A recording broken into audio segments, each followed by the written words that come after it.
Muy buenas noches. Enrique Gil Botero es el nuevo ministro de Justicia. Fue presidente del Consejo de Estado hasta diciembre del año 15. Es abogado antioqueño, conservador, árbitro de la Cámara de Comercio de Medellín, catedrático, miembro de la Comisión Interamericana de Derechos Humanos. Su hermano Luciano fue asesinado por sicarios hace 10 años, aparentemente vinculados con el ELN.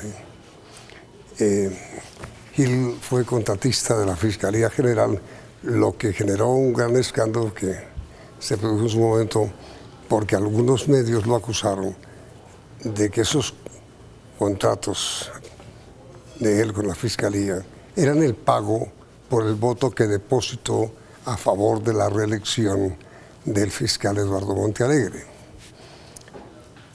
cuando era consejero de Estado. Recientemente fue candidatizado por el presidente del Partido Conservador, el doctor Hernán Andrade, ante el presidente Santos, para que lo ternara para la Corte Constitucional.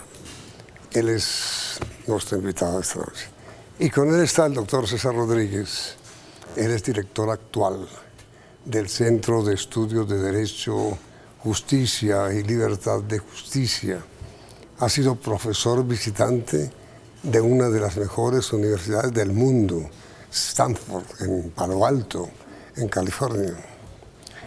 También fue catedrático visitante de la Universidad de Pretoria, en Sudáfrica.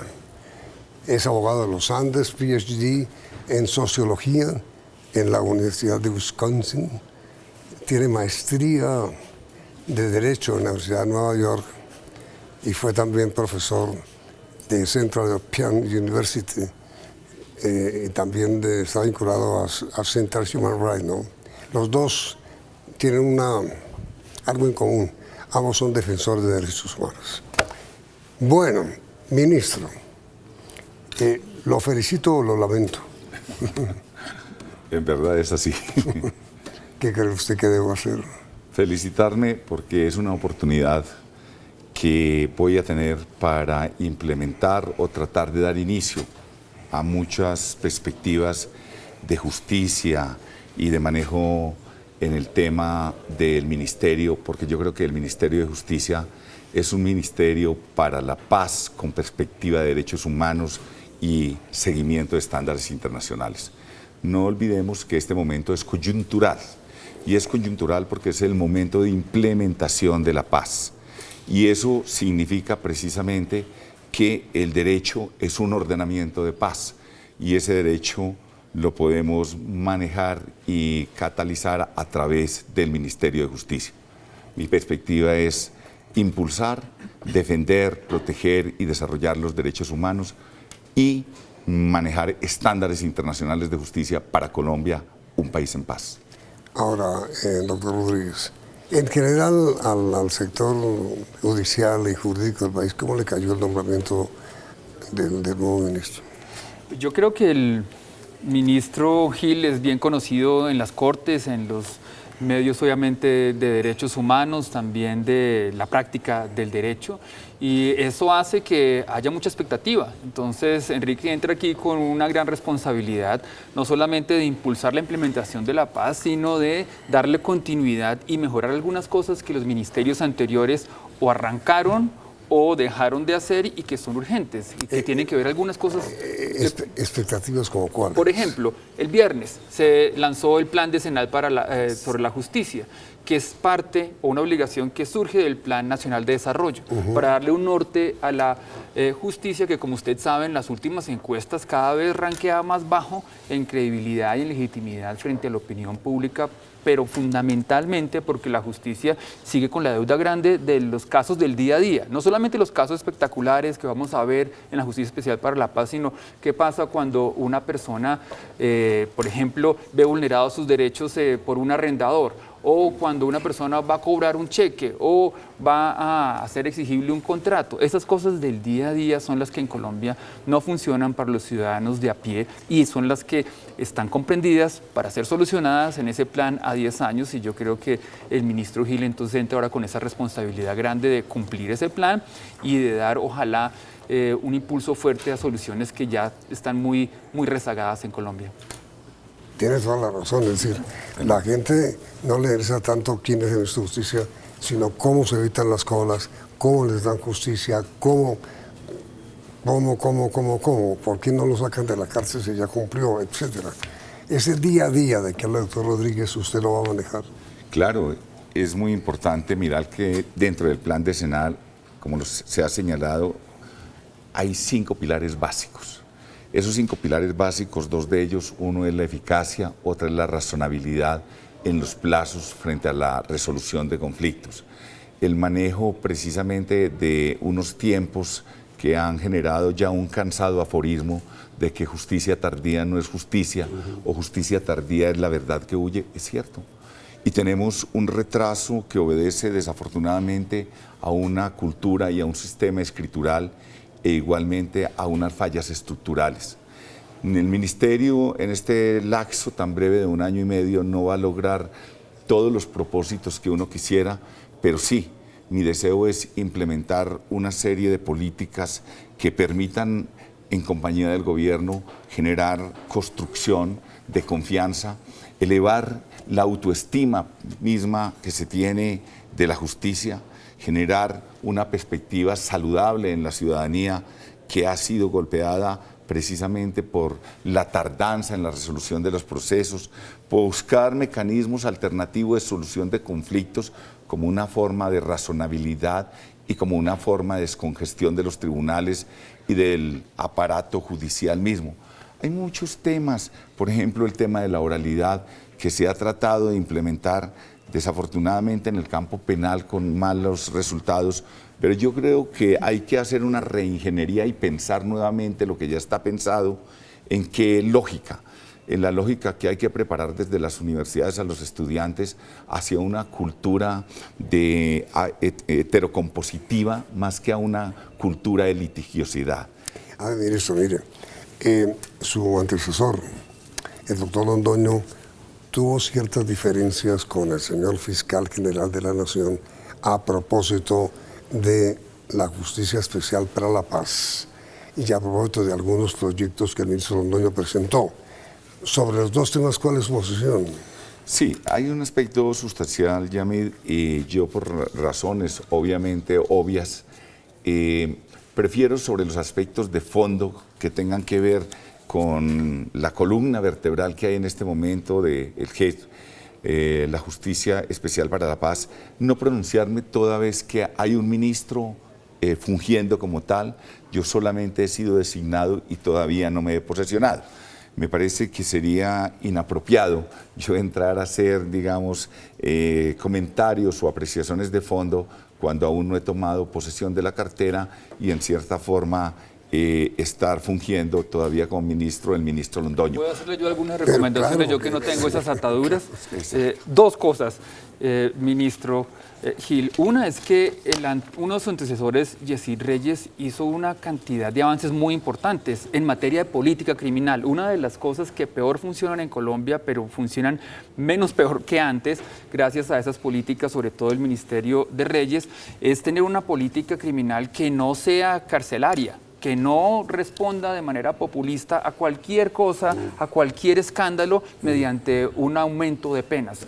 Yo sé por las sentencias de el entonces consejero Enrique Gil, que tiene una posición libertaria, liberal, abierta a soluciones de políticas públicas no basadas en cárcel para todo el mundo, pero hay que profundizarlo y hay que cumplirlo, porque, por ejemplo, en la política de castigo a delitos menores relacionados con las drogas, todavía Colombia tiene un discurso más progresista, más abierto, pero una realidad carcelaria distinta. Usted va a las cárceles y se encuentra cada vez más mujeres, por ejemplo, detenidas en la cárcel del Buen Pastor por delitos menores como haber portado, haber almacenado pequeñas cantidades de droga y el drama humano detrás de eso, y el costo social y público es muy grande. Lo mismo entonces le ha pedido la Corte Constitucional, que es un tribunal que conoce muy bien el doctor Gil, al gobierno nacional que cese lo que ella llama el estado de cosas inconstitucional. Es tan grave la cosa. Sobre ese primer tema que usted planteó, que me parece bien interesante, ¿cuál es su posición en general sobre la casa por cárcel? Sí, en este tema que me parece supremamente importante, es uno de los puntos que yo más he pensado y he trabajado. Y es el tema precisamente de un modelo criminológico o de política criminal obsoleto. El vigente. Vigente en cuanto a tener una consideración equivocada de que solo con aumentos drásticos, a veces exagerados, de penas se está rehabilitando y resocializando.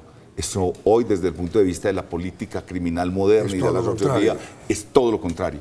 Hay que reconstruir el tejido social a través de la recomposición de la familia. Llevar una madre, un padre o un hijo a veces produce unos efectos nefastos. Hay otras formas más ingeniosas de punición o de sanción frente a la desarmonía que se da entre conductas disvaliosas y recriminaciones del Estado en su legítimo derecho de ejercer el ius puniendi. Pero ese ius puniendi no puede entenderse, y lo sabemos desde Beccaria, como un desfogue irracional de venganza. Esta sociedad y el fin de la pena no es la venganza ni el aniquilamiento. El ojo por ojo. Exacto. Yo fui ponente de una sentencia muy bella en mi criterio, porque precisamente allí hablé de la libertad como principio, la libertad como valor y la libertad como derecho. Y esa libertad desde Sócrates, desde Platón, desde Aristóteles, para pasar en el Renacimiento a la escuela racionalista del derecho natural, llegar finalmente al derecho penal y considerar, como lo digo en esa sentencia, que la privación de la libertad es la última ratio que se debe tener en consideración para sustraer efectivamente lo que es la privación de la libertad como tal. No olvidemos que la libertad es el hombre mismo. El hombre es consustancial a la libertad. Es un derecho que precisamente no puede pisotearse. Y hubo un antecedente que poco se recuerda, y es que frente a un macabro aforismo que hubo en el pasado, que decía que una autodetención no se le niega ni al mejor amigo, hubo una respuesta de la Judicatura, específicamente del Consejo de Estado y del Poder Legislativo, cuando en el anterior artículo 414 del Código de Procedimiento Penal estableció 3 causales de responsabilidad objetiva por privación de la libertad. Casi que era automático que cuando se daba una de esas causales, la persona tenía derecho objetivamente a una indemnización. Para ponerle fin, como dijo en una ponencia de Julio César Uribe Acosta, a ese aforismo nefasto es un aforismo que hace que cerca del 40% de las personas que están en las cárceles estén en detención preventiva, no están condenadas, están siendo investigadas de una manera irracional. Entonces le pregunto a los dos, sí. ¿Qué hacer si se aplica su teoría, señor ministro, de acá la cárcel es la última, el último castigo para un culpable? ¿Qué hacer con los muchachos que suben un Transmilenio, comienzan a molestar a una señora con una puñaleta y le quitan la cartera y lo detienen? ¿Qué hacer con eso? Sí, hay que buscar mecanismos precisamente desde el punto de vista sociológico, desde el punto de vista social y de ayuda de actuación del Estado en la recomposición. ¿Ese muchacho se debe detener o no?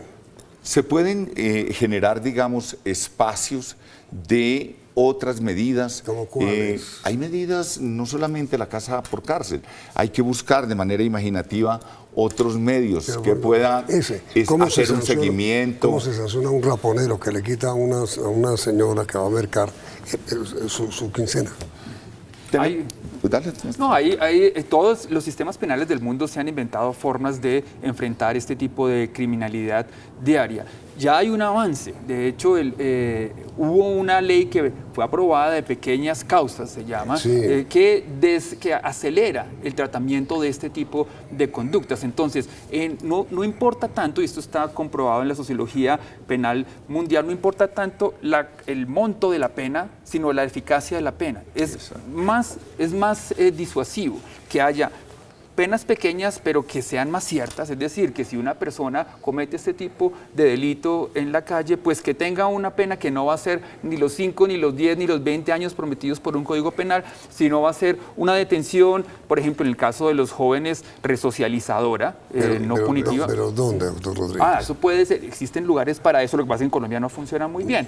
Yo recuerdo bien que iba con mis estudiantes de la Universidad de los Andes a centros de detención y resocialización de muchachos, de jóvenes de entre 14 y 18 años, algunos de los cuales eran gestionados por iglesias, por ONGs que lo hacían bastante bien, y muchachos que al cabo de ese tiempo de detención salían y eso sí se reinsertaban a la sociedad. Uniendo esas aproximaciones, no siempre penales, con aproximaciones de justicia pronta, creo yo que tendríamos una fórmula mucho más eficaz. Y volviendo, y yo sé que no le va a poder responder el nuevo ministro, pero yo lo pongo como analista sobre la mesa, creo que sí hay una tendencia preocupante en la Fiscalía. El fiscal tiende a criticar las medidas de suavización, flexibilización de las penas carcelarias, e incluso en relación con la Justicia Especial para la Paz, yo registro con alguna preocupación que algunas de sus observaciones frente a la JEP sean para hacer que la JEP sea menos transicional y más justicia ordinaria, cuando lo que necesitamos nosotros es un mecanismo que le dé la vuelta a esa dolorosa página de la violencia en Colombia, y que en 10 años los comandantes de las FARC, los responsables de delitos del conflicto armado de otros actores, incluyendo las Fuerzas Armadas, tengan seguridad jurídica y una pena que satisfaga a las víctimas, pero también ofrezca reparación y garantías de no repetición. Esa justicia debe ser de esa manera fuerte pero transicional, y al mismo tiempo hay que seguir viendo la justicia ordinaria, porque toda nuestra atención se está volcando hacia esa justicia. ¿Y qué pasa entonces con los problemas que teníamos en la justicia penal, laboral, administrativa, civil? A ver, mire, doctor ministro, el doctor Rodríguez tocó un tema que, entre otras cosas, ha sido permanentemente criticado por el señor presidente Uribe. ¿Por qué no aplica la justicia ordinaria? Sí, hay un aspecto, pero retomo antes la pregunta. Sí. Es básicamente que la sanción no puede ser solo privación de la libertad. Sí. Hay otras formas de sanción que pueden generar una reconstrucción precisamente de los hábitos, de las conductas y del fenómeno de resocialización. Sin necesidad de meterlo a las cárceles. Sí. Y hay una cosa importante, se acaba de aprobar una ley, la 1826 de 2017, que es un procedimiento penal abreviado. Hay que buscar precisamente concentrar y abreviar estos procedimientos, porque hay personas que han estado... La de Londoño de pequeñas causas. Sí. Hay personas que han estado 5, 6, 7 años y se les dice a los 7 años, el hecho no existió, usted no cometió delito. ¿Qué significa eso? La destrucción de una familia, el resentimiento y la descomposición del tejido social, y una fuerte condena para el Estado, porque es una privación objetiva si está dentro de cualquiera de esos. Y la frustración del denunciante, que no ve que la justicia funciona al cabo de 5, 6, 7 años de espera. Doctor Gil, doctor Rodríguez, un minutito y ya regresamos.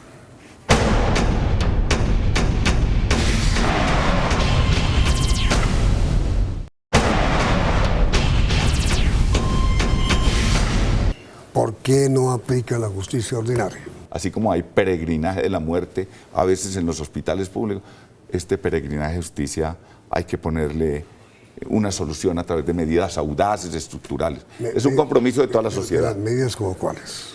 Hay medidas, yo creo que uno de los principales aspectos que tiene que hacer la justicia es buscar un manejo rápido de la solución de los conflictos. Yo sé que es un problema estructural y eso está generando una responsabilidad del Estado. El Tribunal Europeo de Derechos Humanos ha condenado a estados como España e Italia porque se han demorado 4 años en resolver asuntos comerciales. Entonces se ha dicho que el plazo razonable hace parte es un derecho de civilidad.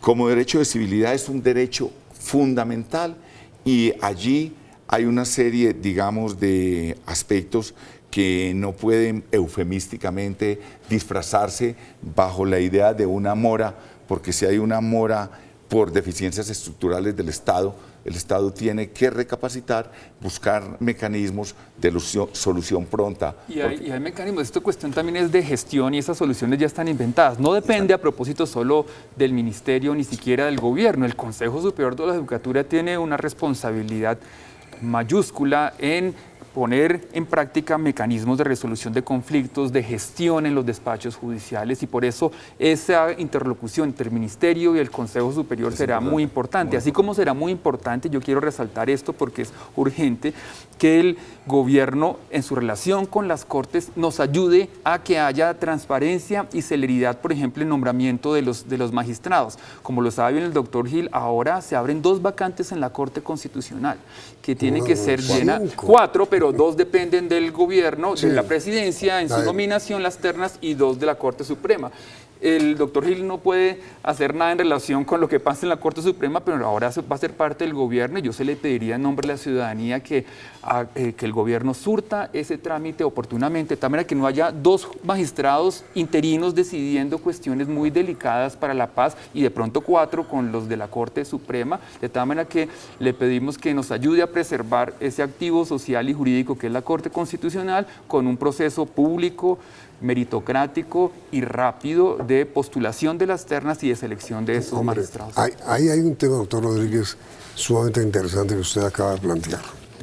El señor ministro es conservador, usted es liberal. Yo no soy partidista, independiente. Pero digamos, es de izquierda y el de derecha. Mire, hasta dónde los nuevos magistrados de la Corte Constitucional, el presidente debe integrar ternas para reemplazar a María Victoria Cañas, la presidenta, y para reemplazar liberal, y para reemplazar a Pretel, conservador. Así es. Usted seguramente va a intervenir como consejero del presidente, seguramente, no sé, pues, seguramente. Si el presidente me lo pide. Si lo pide. Sí. ¿Usted va a actuar ahí como conservador? Yo realmente, y lo sabe el país y lo sabe el Partido Conservador, he sido un jurista, un académico y un doctrinante en materia de derecho, en derechos humanos y en filosofía, que tengo una visión, aunque sea de origen conservador, muy abierta, porque creo que los derechos humanos no tienen partido. Pero hoy precisamente asumió como presidente de la Corte Constitucional el doctor Guerrero. Que es de derecha. Sí. Se tiene que, sobre todo, nominar juristas capaces, independientes, fuera de toda sospecha de corrupción o de amiguismo, porque fíjense justamente lo que le pegó a la Corte. En eso estamos de acuerdo, pero a ver, una cosa es una Corte conservadora que debe fallar sobre el derecho de la mujer a abortar, y el doctor Guerrero siempre votó en contra, y otra cosa es una Corte liberal que reconoce los derechos. Creo que tienen que ser magistrados institucionalistas, que preserven la institución y las líneas jurisprudenciales. Si usted hubiera sido miembro de la Corte Constitucional, cuando la Corte debatió sobre las 3 causas del derecho de la mujer a abortar, ¿usted qué habría votado? Yo habría unido, y en esto nosotros 2 fuimos con jueces de la Corte Constitucional. Si me hubiera tocado, tal vez me habrían declarado o me habría creado mi pedido porque he escrito cosas sobre eso, pero había votado con la mayoría. Es decir, para preservar esas 3...